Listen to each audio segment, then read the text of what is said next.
Welcome to the deep dive. Today, we're jumping right into a book I think a lot of you know, Paulo Coelho's The Alchemist. That's right. And we're really going to focus on the journey of Santiago, the shepherd boy, and this quest for his personal legend. Exactly. And for you, the learner, however you like to get your info, think of this as kind of your fast track to the heart of this story. It's read so widely. Mm. We went straight to the novel itself, pulling up the key bits, the core wisdom. Yeah, our mission today, basically to extract those big takeaways, those central ideas about Santiago's path and what it all means. It's kind of like a shortcut to grasping the deeper messages in the book. Okay, so let's start at the beginning. Santiago. He's a shepherd living his life in Andalusia. Pretty content, you might think. Right. Seems simple enough. But he keeps having this dream, same dream, over and over, about treasure hidden near the pyramids in Egypt. The dream. So right away there's this tension, isn't there? His like comfortable life versus this pull towards something unknown. Definitely. That classic internal conflict. Stay safe or chase the possibility. It's that what if feeling. And then things shift. He's in a town plaza and he meets this old king figure, Melchizedek. Yeah, this is a pivotal encounter. Mm. Melchizedek, who says he's the king of Salem. King of Salem. And he introduces this really core concept, the personal legend. Personal legend. So what exactly is that, according to Melchizedek? It's essentially Yeah. what you've always wanted to accomplish, that deep down thing you feel you were meant to do. It's that thing that, lights you up just thinking about it. Okay, makes sense. But Melchizedek also talks about something less positive, right? This world's greatest lie. Uh-huh. He says the biggest lie is believing that at some point we just lose control, that fate takes over and we can't shape our own lives anymore. Oof, that's a heavy one. It is. And Melchizedek pushes back hard against it. He talks about a mysterious force. A mysterious force. Yeah. Sound ominous. Well, he says it might seem negative sometimes, might feel like obstacles are popping up, but really its purpose is to help you realize your personal legend, to kind of test you and make you stronger. So setbacks aren't just setbacks, they're part of the process. That's the idea, which leads to probably the most famous line from the book. I think I know this one. When you want something, all the universe conspires. In helping you to achieve it. Exactly. Melchizedek plants his seed in Santiago's mind.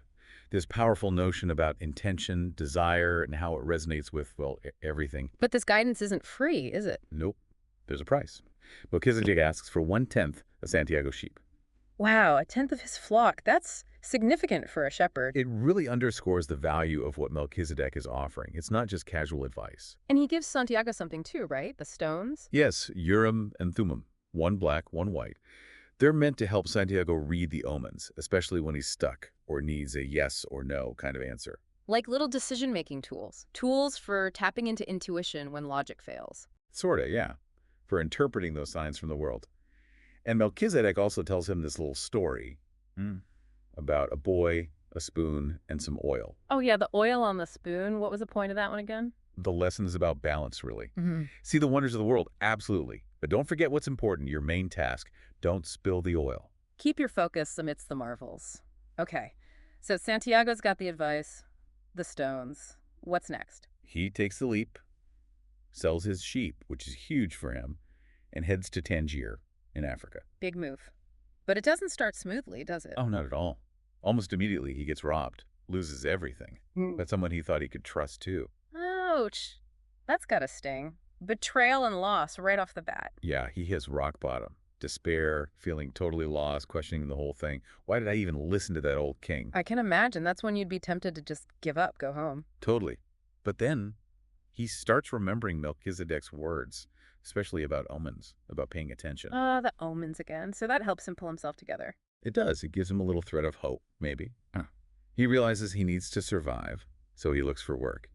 And he finds a job in a crystal merchant's shop. The crystal merchant. Okay. Right. This is another really interesting character. Yeah, because the merchant has his own unfulfilled dream.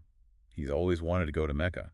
But he hasn't. Why not? He's comfortable, maybe a bit afraid to change, afraid that actually achieving the dream might leave him with nothing else to hope for. It's complex.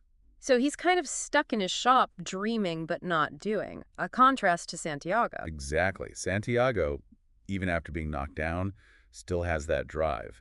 And his energy actually helps the merchant's business. He brings new ideas, Right, he suggests new ways to display the crystal, builds a display case outside. Uh-huh. And the shop thrives. But more importantly, Santiago is learning again.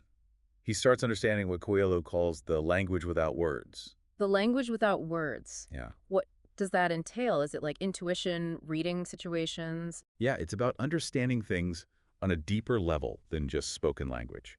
Reading people, sensing opportunities, recognizing those omens in everyday life, not just in big dramatic events. So he's growing, adapting, learning this universal language. Definitely. And he earns back his money. Enough to go back to Spain, buy more sheep, return to his old life. But he doesn't. No. He makes another crucial choice.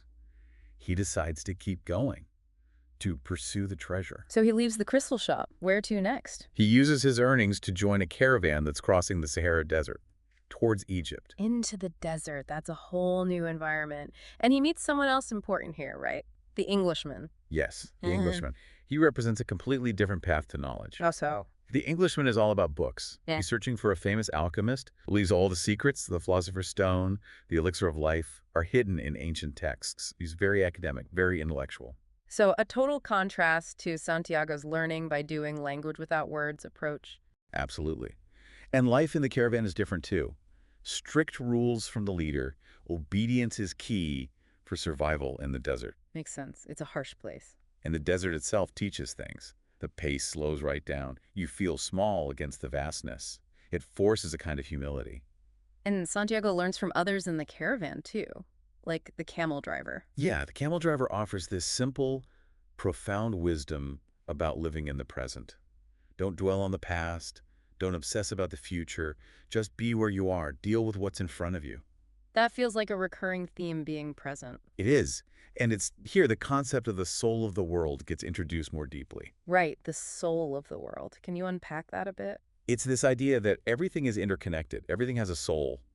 People, animals, rocks, the desert itself, and they're all part of one big universal spirit or consciousness.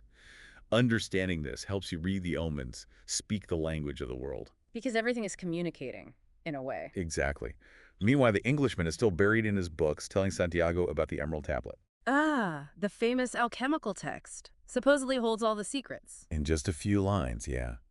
But Santiago starts thinking, maybe the most important lessons aren't hidden in complicated texts. Maybe they're simpler. Found in observing life, in the desert, in the stars. Precisely, the kind of things he's been learning all along. Okay, so the caravan journey continues. Where did they end up? Eventually, they reach the Al Fayoum Oasis, a huge, lush place in the middle of the desert. And crucially, it's considered neutral territory in the tribal wars happening around them. A safe haven, sort of. And something major happens to Santiago here. Oh, yeah. He meets Fatima. Fatima. Love at first sight. Pretty much. It's instant, powerful. He feels he understands the language of the world completely in that moment. It's a deep spiritual connection for him. Wow. So his journey leads him to love. Does that change his goal? Well, it deepens it. But let's also mention the Englishman. He finally finds the alchemist he's been searching for at the oasis. What great wisdom does the alchemist impart after all that searching? It's almost anticlimactic. The alchemist basically just tells him, go and try. Go and try, that's it. Yep. The message being, you can read all the books you want, but true alchemy, true transformation comes from doing, from experiencing. You have to actually try to turn lead into gold. Action over theory. Okay. What about Fatima? How does she fit into Santiago pursuing his dream? She's incredibly understanding. She's a woman of the desert, she says. She knows men must leave to follow their paths, and she trusts that if it's meant to be, he'll return. She doesn't ask him to stay. So she supports his personal legend. That's important. Very. But then, trouble brews. Santiago sees an omen, a vision, really. What kind of vision? He sees hawks fighting in the sky and interprets it as a warning. An army is going to attack the supposedly safe oasis. Whoa, that's serious. What does he do? He trusts his intuition, this connection to the soul of the world. He tells the camel driver, who advises him to warn the tribal chieftains. That must have taken courage, a stranger bringing bad news. Absolutely. The chieftains are skeptical, but they have traditions about seers and dreams. They decide to prepare for battle, but they also give Santiago a warning. If he's wrong, he pays with his life. High stakes. Very high. And then Santiago has his own encounter with the alchemist. The real alchemist this time, not the Englishman's brief meeting. The real deal. And it's dramatic. The alchemist rides up on a huge horse, falcon on his shoulder looking terrifying, and tests Santiago's courage immediately. Puts a sword to his head. Intense. Why? To see if Santiago truly have the courage required to pursue his personal legend.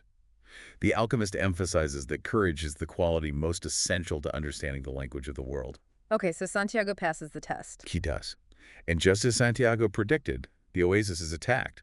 But because they were warned and prepared, the attack is repelled. Santiago is hailed as a hero. His omen saved the day. Exactly. And now he gets to spend time with the alchemist, learning more directly, more about the soul of the world, about alchemy, about his own journey. What kind of things does the alchemist teach him? A lot of it is about reinforcing what Santiago is already learning through experience. The alchemist says, you basically know what you need to know already. My job isn't to teach you, but just to guide you towards your treasure. So not giving answers, but pointing the way. Precisely. And he gives important advice about love, too. He says, if the love is true, part of the soul of the world, it will never stop you from pursuing your personal legend. True love empowers the journey. That must have been reassuring, thinking about Fatima. Definitely. Oh, and practically, he tells Santiago to sell his camel and buy a horse. Why a horse? A horse tires more visibly, shows its limits more clearly. It forces you to be more in tune with your companion. Another lesson in observation. Interesting. So Santiago leaves the oasis with the alchemist, heading for the pyramids. Yes, just the two of them now riding deeper into the desert. And this part of the journey is all about going inward. Inward. How so? The alchemist teaches Santiago to listen to his heart. Really listen. Listen to his heart, like literally or metaphorically. Both, maybe. The heart has its own wisdom, its fears, its desires. It speaks the language of the world, too. The alchemist says you have to understand your heart, even its fears, to follow your path. What about the fear? The heart must be afraid sometimes. Absolutely. But the alchemist says the fear of suffering is usually worse than the suffering itself, and that no heart has ever suffered when it goes in search of its dreams. Because the search itself is rewarding. Exactly. He says every second of the search is an encounter with God, with eternity. It's about the journey, not just the destination. Wow. That's a powerful perspective shift. It is. But he also warns Santiago. Right before you achieve a major dream, the soul of the world tests everything you've learned. Things get tough right at the end. The final exam, huh? Sort of. Mm. And there's this poignant lesson, too, about how people who carry great treasures within them, insights, wisdom, are seldom believed by others. It rings true sometimes. Okay, so they're getting closer to the pyramids. Do these final tests happen? Oh, yes. Big time. They get captured by a tribe of Arab warriors. Looks like the end of the line. Captured again. This is getting dangerous. Extremely. The warriors are going to kill them. But the alchemist makes an incredible bargain. He tells the chief that Santiago is a powerful alchemist who can turn himself into the wind. What? Can he do that? Well, the alchemist tells the chief, Santiago needs 3 days to prove it. And if he can't, they'll offer their lives. He just put Santiago on the spot. Can Santiago actually do that? Santiago's terrified. He has no idea how. He spends 3 days meditating, talking to the desert, the wind, the sun, trying to understand how to connect with the soul of the world on that level. This sounds like the ultimate test. It is. He has this profound dialogue with the elements, realizing their connection to the soul of the world and ultimately to the hand that wrote it all, and he does it. He turns himself into the wind. Seriously. The wind blows fiercely as Samum, obscuring everything.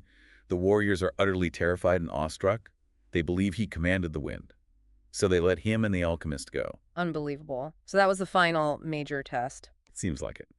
After that, they travel almost to the pyramids. Before they part ways, the alchemist shares one last crucial piece of wisdom. What's that? Where your treasure is, there also will be your heart. A reminder to stay connected to what truly matters. The alchemist then turns some lead into gold at a monastery to help Santiago, and they say goodbye. So Santiago finally reaches the pyramids. Alone. Yes. He sees them in the distance, feels this immense connection. The end of his journey, he thinks. He starts digging where his heart tells him the treasure should be. Digging for the treasure. Does he find it? Well, not exactly. As he's digging, he gets attacked. Again. Oh, come on, robbed again. Right at the pyramids. Yep. Some refugees from the tribal wars beat him up and steal the piece of gold the alchemist gave him. This poor guy cannot catch a break. Right. But as they're leaving him, Santiago, injured and despairing, cries out about his dream, why he was digging there. He tells them about the treasure he saw in his dream at the foot of the pyramids. Why tell his attackers? What happens? One of the robbers stops, and he says something incredible. He mocks Santiago, saying he had a similar recurring dream himself. Another dream. Yeah. The robber says he dreamed of a treasure buried in Spain, underneath a sycamore tree growing inside an abandoned church where shepherds and their sheep often slept. Wait a minute, an abandoned church, a sycamore tree in Spain. Exactly. The robber says he wasn't stupid enough to cross a desert just because of a dream. But Santiago realizes that's the church where he used to sleep with his sheep, where he had the original dream. Bingo. The treasure wasn't at the pyramids after all. The whole journey, the omens, Melchizedek, the desert, the alchemist, it all led him to this final piece of information. The treasure was back home. Wow, that's quite a twist. The journey was necessary to understand where home really was and what was there. Precisely. The treasure was the knowledge gained, the transformation, and ultimately knowing where to look back where he started. So he has to go all the way back to Spain. He does. He makes his way back to Andalusia, finds the familiar abandoned church, the sycamore tree growing inside. And starts digging there. Yes. And right there, beneath the roots of the tree where he first dreamed of the pyramids, he finds it. What is it? A chest full of Spanish gold coins, jewels, incredible riches. The treasure was real, and it was there all along. Amazing. He had to go all the way to Egypt and back to find what was under his nose. It's a powerful metaphor, isn't it? As he finds it, he reflects on everything. The journey, the omens, Melchizedek, the crystal merchant, Fatima, the alchemist. It all makes sense now. And he remembers his promises, like to the gypsy woman who first interpreted his dream. Yes, he remembers he owes her a tenth of the treasure, Yeah. and then the wind blows. The Oh, Levanter wind from Africa begging. carries the scent of Fatima's perfume, and he feels her kiss on the wind. He knows she's waiting. So the end is also a beginning. He's found the treasure, and now he's going back to his love. Fatima, he says, I'm coming. And that's where the story leaves us. Wow. What a journey. Okay, let's try and distill some of the main takeaways from Santiago's story. What really stands out? Well, obviously, the importance of pursuing your dream, your personal legend, that drive is central. Right. Not ignoring that inner calling. And listening to omens, trusting intuition seems huge too. Paying attention to the world around you. Definitely. That language without words and this idea of the soul of the world, that everything is connected, understanding that seems key to navigating the journey. Yeah, seeing yourself as part of something bigger. And love. Love plays a huge role, but it doesn't stop the journey, does it? No, if it's true love, like the alchemist said, it actually fuels it. Fatima's faith in him is part of his strength. So those aha moments for you, the listener, maybe it's realizing the treasure was back home all along, that the journey itself was the real transformation. I think so. And how seemingly small encounters, the king, the merchant, the camel driver, all played crucial roles. Nothing was wasted. It really encourages you to think about your own life, doesn't it? What's your personal legend, that thing you keep coming back to? hmm And what might be the omens showing up for you right now? Those little nudges or signs. Are you paying attention? Yeah. And maybe, just maybe, pause and think. What's your own sycamore tree? Ooh, I like that. Yeah, what's that seemingly ordinary place or maybe situation in your life right now that might actually hold the key, the treasure you're looking for? It's about that balance again, isn't it? Seeking the world's marvels, like Santiago did, but also remembering, like the oil in the spoon, what's truly valuable right here, in your own hands. Something to definitely reflect on.